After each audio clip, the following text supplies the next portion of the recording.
War is like entrepreneurship. You have to think like an entrepreneur to win the war. I was able to set up my own business. So I think I leave it as that for the next question. But success is making that flywheel turn around and around until it becomes bigger and bigger.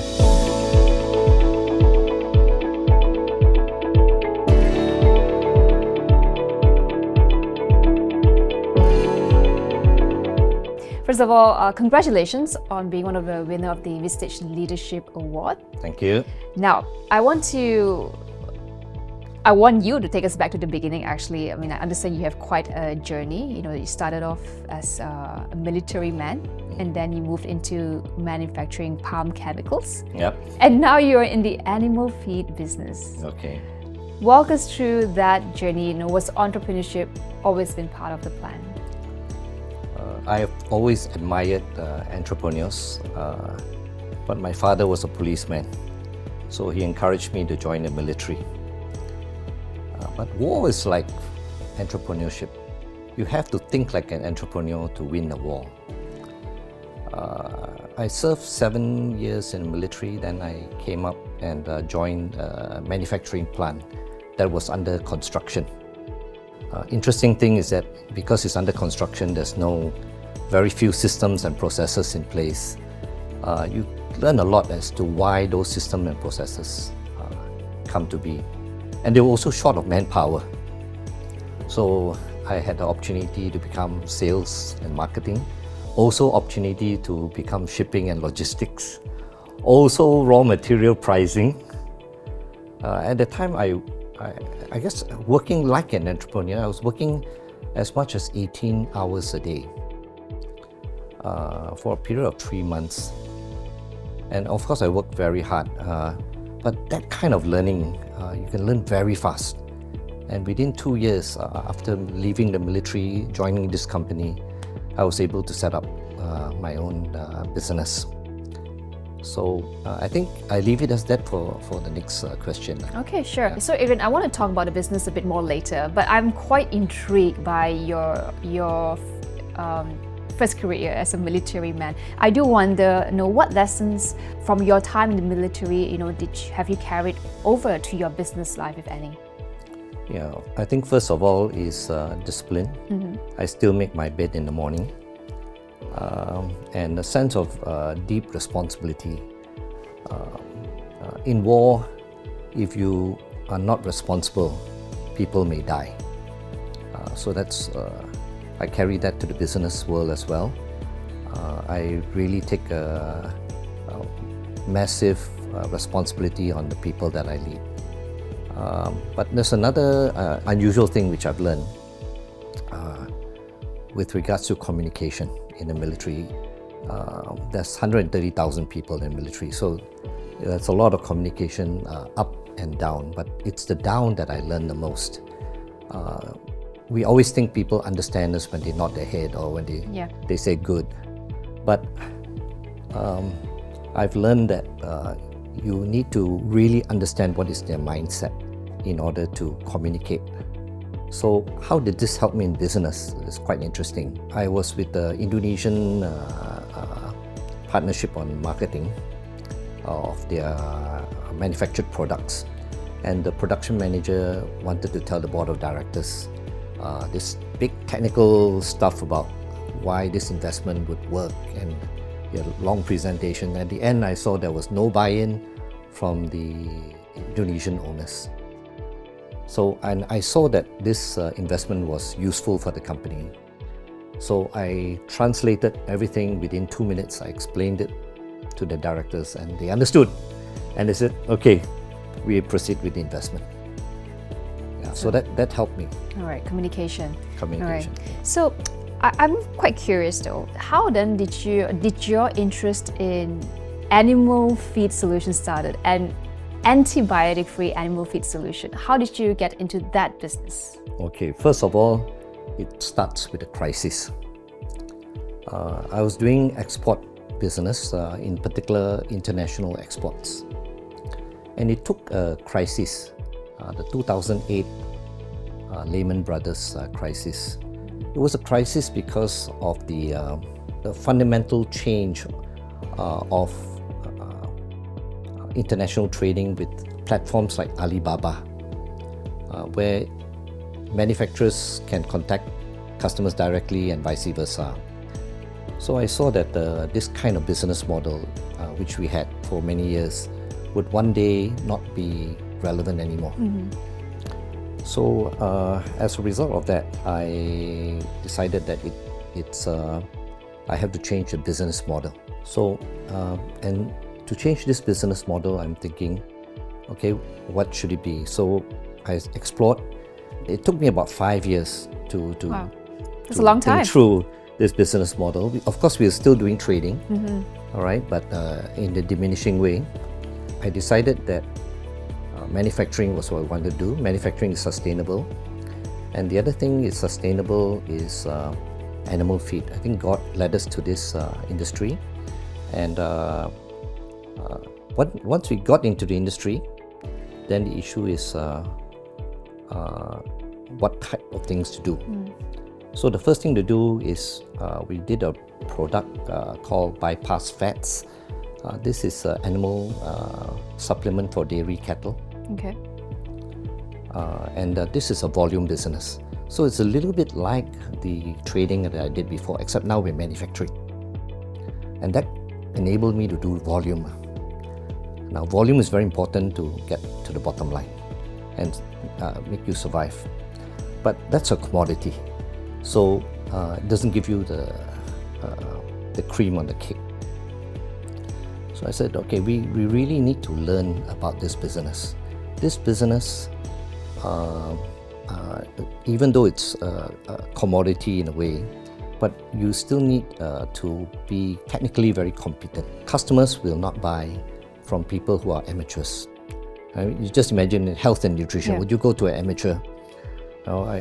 So in that kind of environment, I said, okay, we really need to become technically very competent. I was on YouTube every day, day and night with health and nutrition. And I was reading scientific articles, and I had a friend that wanted to do a feed additive with me. This feed additive was antibiotic-free. And I said, wow, this is interesting. So being a very curious person, very entrepreneurial, I started digging into it. And I found out that it's a very new idea in livestock. It's so new that even humans, medicine has still not reached that stage of being antibiotic-free. But antibiotic-free is important because antibiotics in hospitals are no longer becoming effective. So let's say you have an operation, and after the operation you're giving antibiotics, but it doesn't work. And it doesn't work because of antibiotic resistance. So I said, hey, this is a very exciting business to do, but it requires a lot of understanding, expertise, which we were fortunately able to build. Okay. Yeah. Now, I'm sure you have gone through many ups and downs in your career as an entrepreneur. How do you handle uncertainties, times of challenging times, especially having to manage your short-term challenges, while keeping an eye on the long-term vision that you have? Yes, there's a lot of uncertainties in my business. The first thing to overcome these uncertainties is by being very good at purchasing. And the reason is it's very easy for prices to move up and down, sometimes as high as 50 to 100% within a short time. So I have a group of experts in raw material purchasing where we communicate with each other. I write a report every Thursday that they appreciate, and they also give me feedback as to what is the latest that's happening in the market. The second thing about being successful with uncertainty is you've probably heard of to buy low, sell high. Our strategy is sell affordable, but buy even lower. So what it does there is our buyers are able to get affordable pricing. Our distributors don't hold high price stocks. So the uncertainty is removed because the distributor is not holding high price stocks. He can move the stocks. And so the next month he can reorder. So that is one way to get rid of the uncertainties. So one of the challenges that businesses often face is cash crunch, right? Yeah. So how do you manage that while keeping an eye on the longer term goal?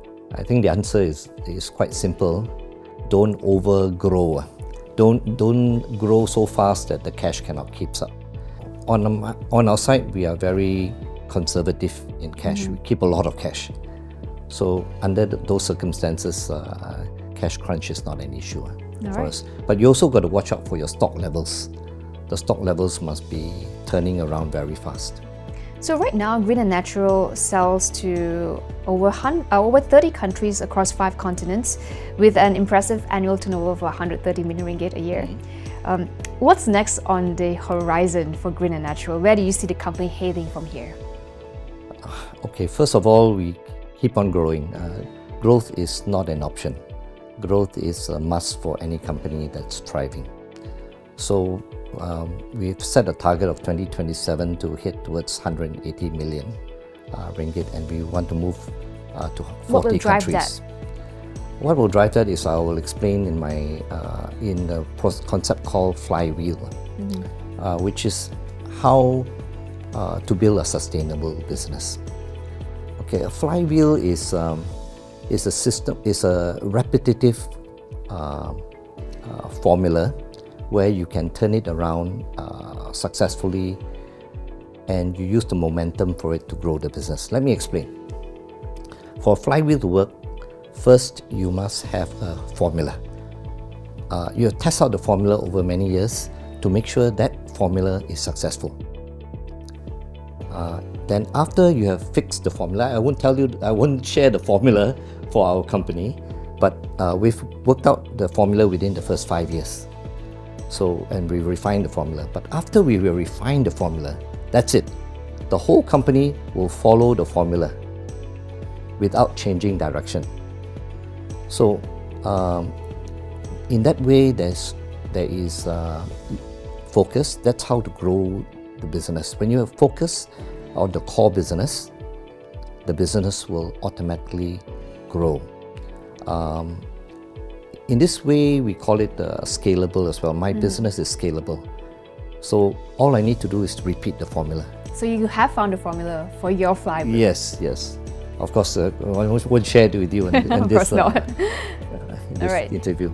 So let's talk about also investment, right? I mean, in your business, investing in people, investing in technology are crucial parts of the growing. So what's your strategy here, to building not just a financially sustainable business, but also, you're in the business of antibiotic-free animal feed, something that's also environmentally sustainable for the future?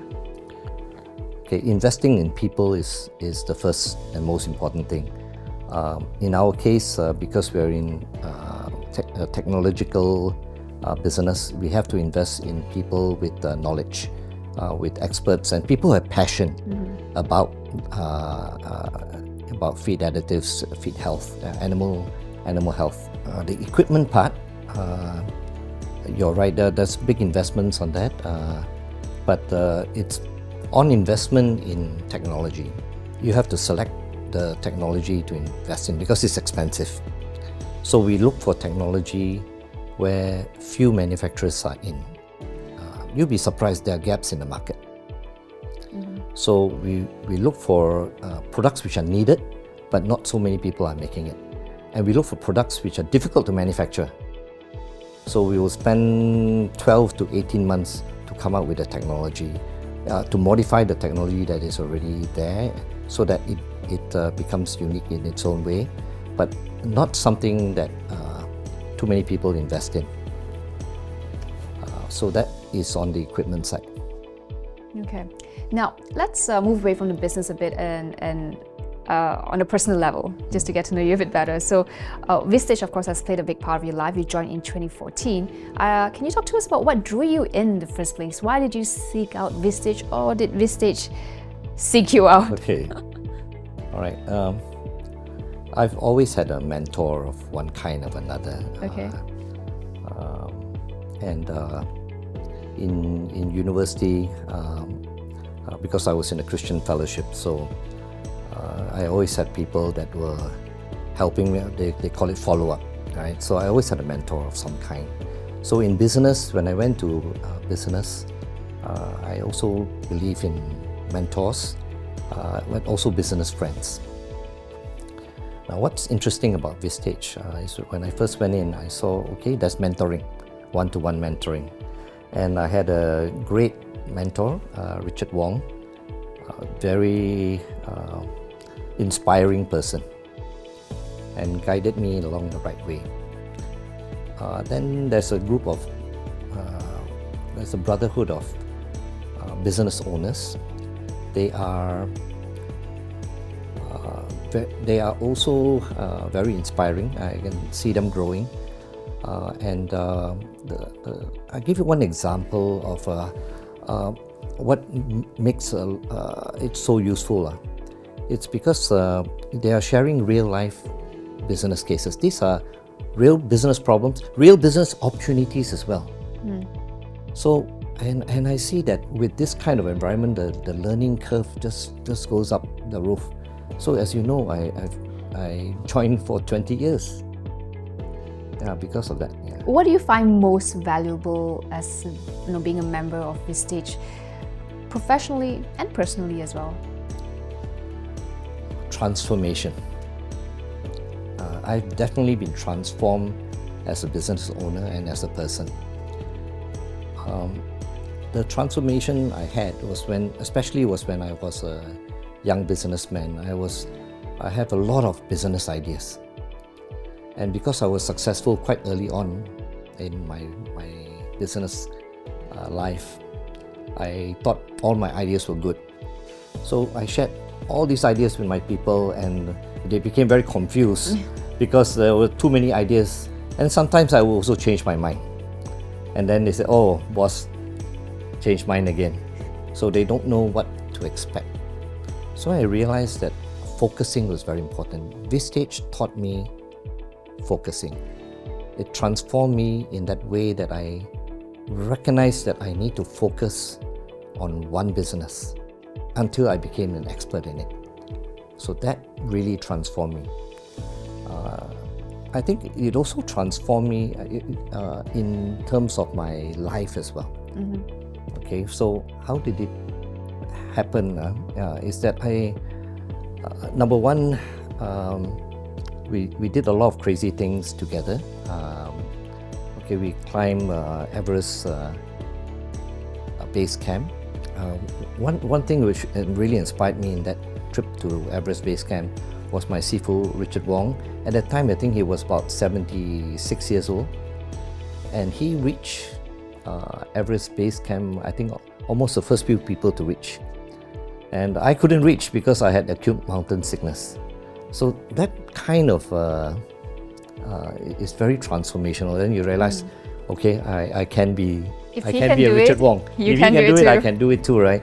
So that was one transformation. And we also we did diving, scuba diving, and also climb Mount Kinabalu. There's a lot of good, crazy things we did together.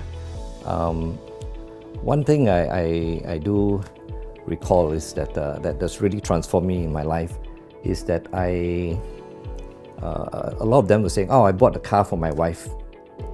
Right? And then I recognized my wife had been putting a Mercedes-Benz on a picture on her cupboard wall.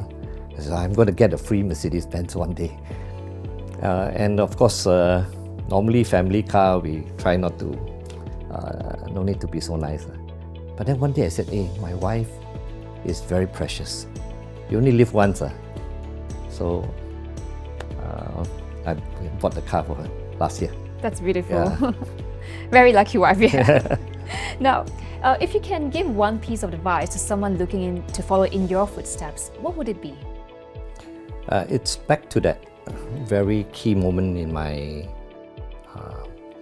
if you recall back to the Indonesian joint venture, that joint venture, I learned a very big lesson. It's about adding value. Okay. If I had not mentioned it, I mention it now. In that time, when I had the joint venture, the Indonesian company appointed us as the marketing agent, but they went behind us. After the first year, after we introduced all the customers to them, they went behind us to try to sell direct. I could have thrown the legal at them and said, okay, you people are going behind my back. But that was another way to solve the problem. I said, look, how can I add value to them so they don't kick me out? So the way we added value there is that I said, okay, we're going to increase your capacity. I said I can increase your capacity from 85% to 105%. So, and I did it.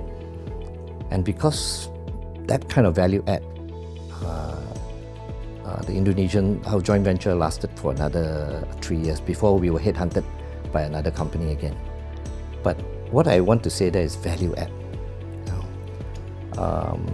Okay, if you value add to the supplier, they will treat you better. They give you better prices. Okay, what is the supplier looking for? The supplier is looking for consistent sales. They don't want a buyer that comes 1 month and the next month don't buy, right? So what is the banks looking for?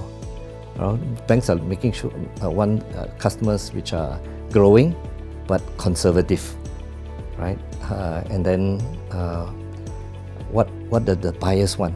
So the buyers normally have very unique needs as well. So just keep on adding value to whatever whoever that you have. And of course, I just end with this a funny note.